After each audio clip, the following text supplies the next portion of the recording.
Hello and welcome to this video playing Egivichka or something. Okay, I'm playing something offbeat. I think this is a somewhat underestimated move. I mean, c3, it cannot be fantastic, but it has some points. This is one of the points where you simply grab the pawn and say, okay, show me. And black is not easily getting the pawn back. Okay, now, how do we do that from here? He's very relaxed about everything. G3, knight g4, bishop d4, e5, h3. It's definitely playable, so let's go g3. Just wonder sometimes people just like completely just whatever. Yeah, play whatever. Okay, bishop d4, e5, h3 takes on g4, takes. That's interesting. h3, he might go back. Okay. Don't know.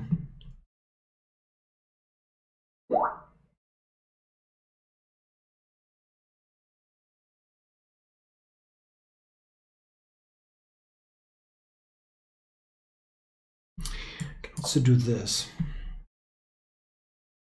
Don't really know what that message meant. Got a weird Skype message.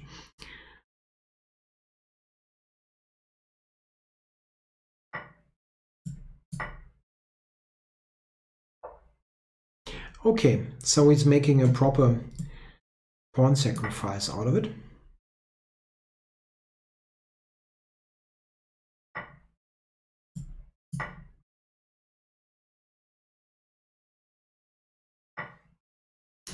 Okay, now knight d4, or is that too little development? It could be just too little development. So let's put something. Just develop something.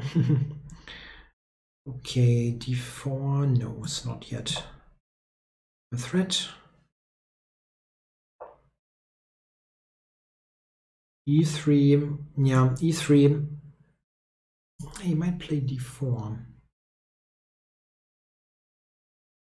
Interesting.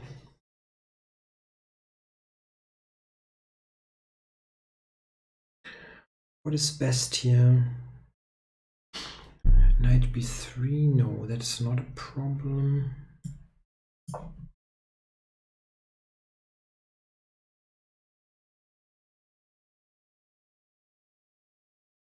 I was surprised that like black is playing this very quickly, and I think there are some interesting things to check, and he does that obviously very quickly. I think he's playing it fine. I'm just surprised that he gets. I mean, he finds everything very quickly. It's a very good. I would take longer here, considering things, because there are quite a number of, I think, points that black should check. Yeah, what now? There's no d4, e4. I don't know if e4 for black is something. Yeah, now the position becomes very static. But I have weak squares, you know. But I still think it's good because it's so static. The bishop on g7 now is basically dead. It's a dead piece. I know, this is all very passive, but if I can consolidate, I'm fine. Again, the bishop on g7 will never do anything in this game. Unless he manages f5, g5, something truly extraordinary.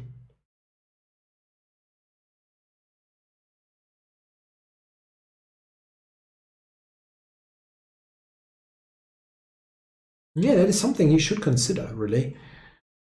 f5, g5, f4 makes some sense. f5, I will go h4.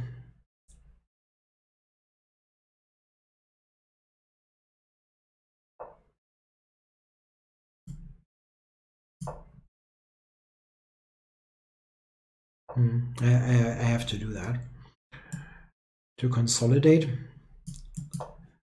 And now, okay. And now we have to think about a knight coming to d4. Yeah, I can do that now. Maybe the bishop manages to trade off for the knight, but I think I'm reasonably well coordinated now. And the extra pawn is a very healthy one. My structure is completely fine.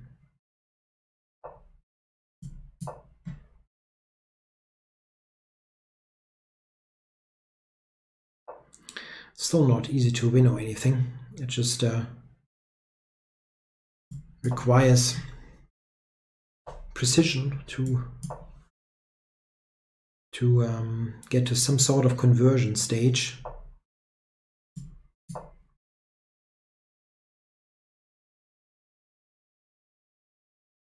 My idea is c4. I'm not certain what the doubling here, what that ultimately meant.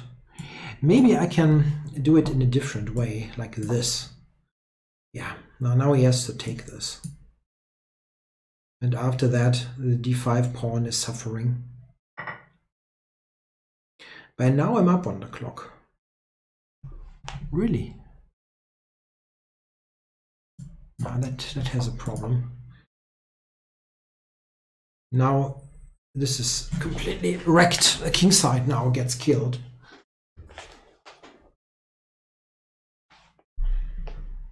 g5, knight f5.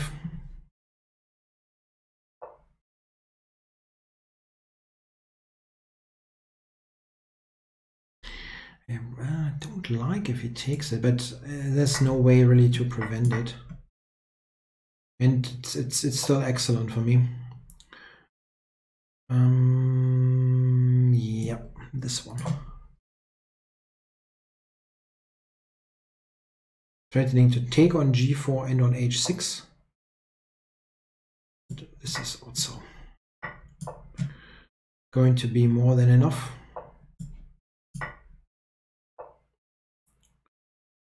c4.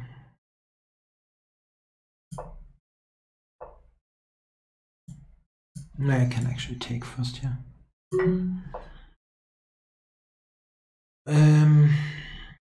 Yeah, I can also take this. Now there are many pawns. I can also take this. It gets better and better. How many pawns is that? 5. 5 pawns in a rook ending. Yeah, the c3 move, it's I mean, it cannot be fantastic, of course. I'm not going to sell you that, but it has some ideas, and I'm scoring quite well with that in Blitz chess sometimes.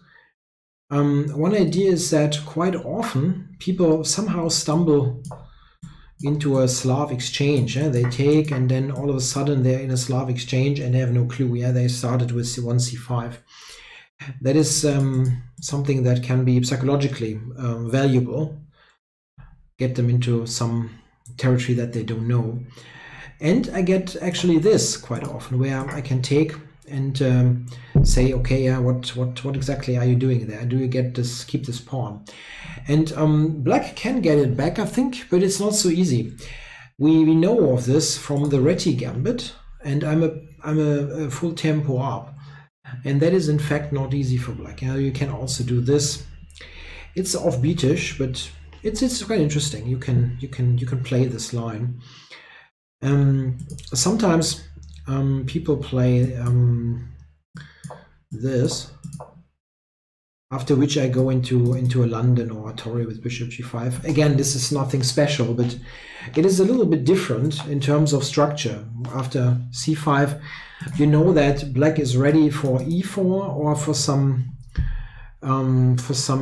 more dynamic play, let's say. And this is more of a static play. So he never really, I mean, even tried to get it back. And yeah, here you probably have to make a real pawn sacrifice, as he did. And black does have compensation there, yeah? I mean, as I mentioned during the game, I think he played it fine. It just, and also very quickly. Yeah, okay, knight d2. The engine wants to play e3, knight fd2, and thinks white is better. I wasn't sure. I mean, I wasn't sure. d5, a3, e5. Yeah, knight b3. I wasn't sure about really what to do here.